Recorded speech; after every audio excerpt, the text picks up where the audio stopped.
Incluso durante la Primera Guerra Mundial, los médicos se sentían obligados a sentarse impotentes viendo cómo sus pacientes morían de tuberculosis, cólera o neumonía. Finalmente, en 1928, el científico inglés Alexander Fleming cambió el mundo cuando descubrió que un moho, que había crecido en un cultivo de su laboratorio, había matado a todas las bacterias que había a su alrededor. Había descubierto la penicilina. Este extraordinario medicamento, el primer antibiótico, acabaría con muchas de las enfermedades más temibles del mundo. Pero desgraciadamente resultó inútil contra la tuberculosis. Cuando finalmente se encontró una cura para la temible enfermedad, la controversia que rodeó su descubrimiento se convertiría en una horrible batalla por la fama, el dinero e incluso el premio Nobel. La historia comienza de forma inocente en un pequeño laboratorio agrícola de la Universidad de Rutgers, en New Jersey. El personaje principal era un inteligente pero tiránico inmigrante ruso llamado Selman Waksman.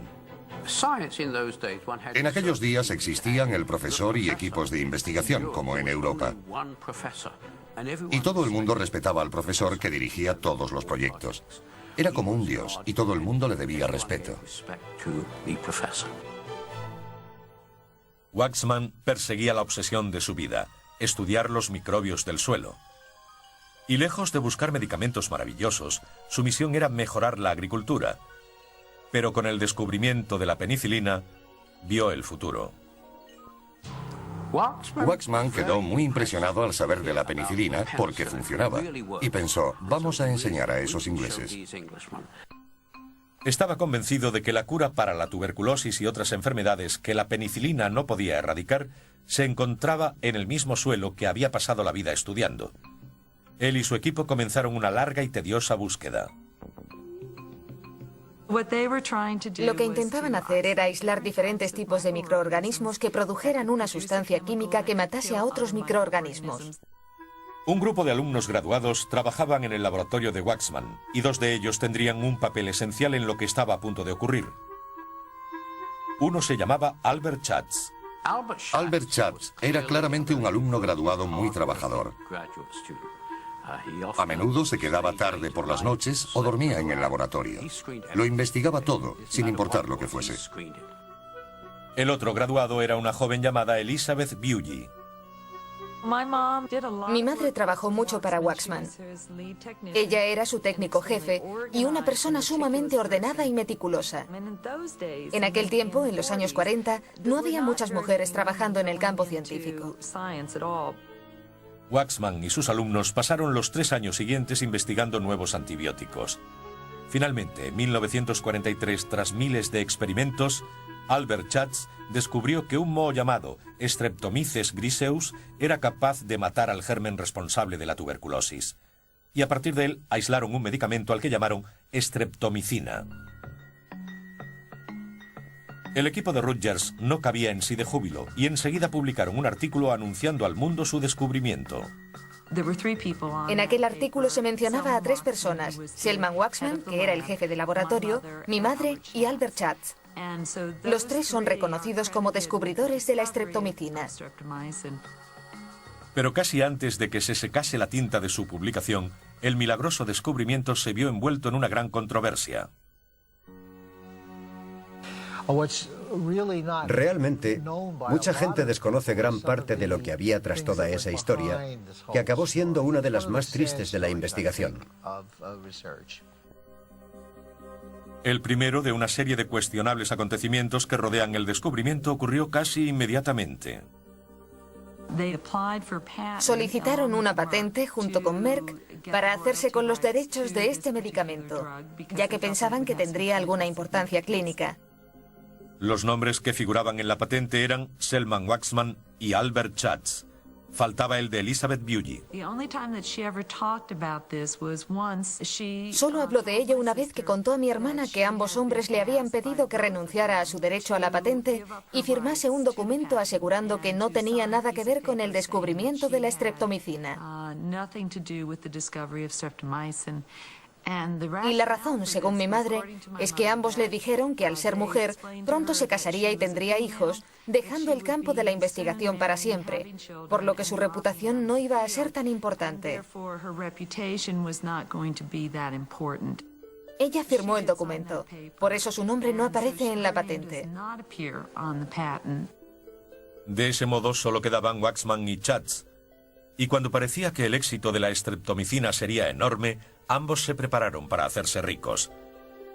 Sin embargo, en 1946, en un acto de aparente desinterés, Waxman propuso a Schatz donar los derechos a la universidad. Al principio, la idea era donar los frutos de los derechos de la estreptomicina a una nueva fundación de la Universidad de Rutgers. This institute now serves as a center for scientists from all over the world and is dedicated to the free pursuit of knowledge for the benefit of all mankind. A Albert Schatz se le pidió renunciar a sus derechos de patente a favor de la Fundación de Investigación de Rutgers.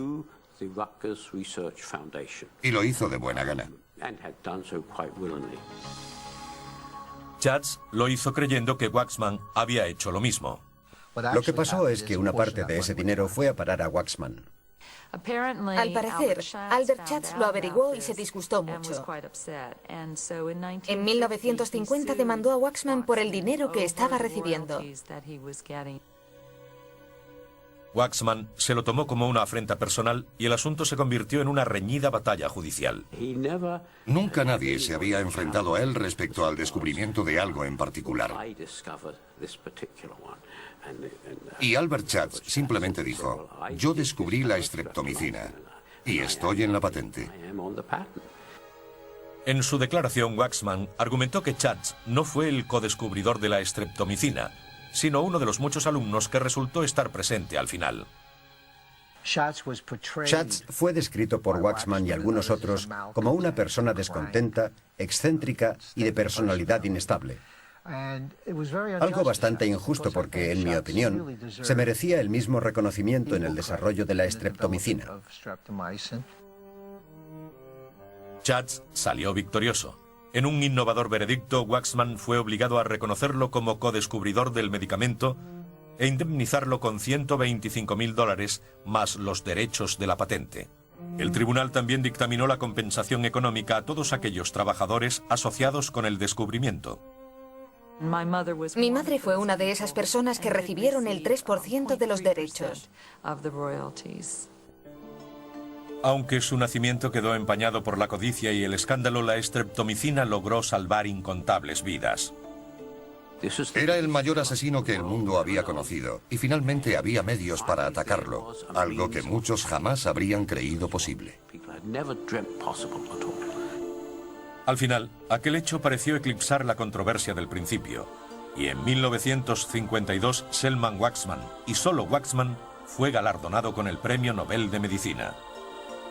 Refiriéndose al trabajo de toda una vida y el descubrimiento de la estreptomicina, el Comité Nobel afirmó: como médicos, lo consideramos uno de los más grandes benefactores de la humanidad. Tras 6 meses de medicación diaria, Christopher vuelve a ser un saludable niño de 2 años. Pero el misterio no llegó a resolverse. Los investigadores no fueron capaces de identificar al portador. No obstante, hasta que se descubra una vacuna segura y eficaz contra la tuberculosis, ellos siguen siendo la última y mejor defensa contra la propagación de esta terrible enfermedad.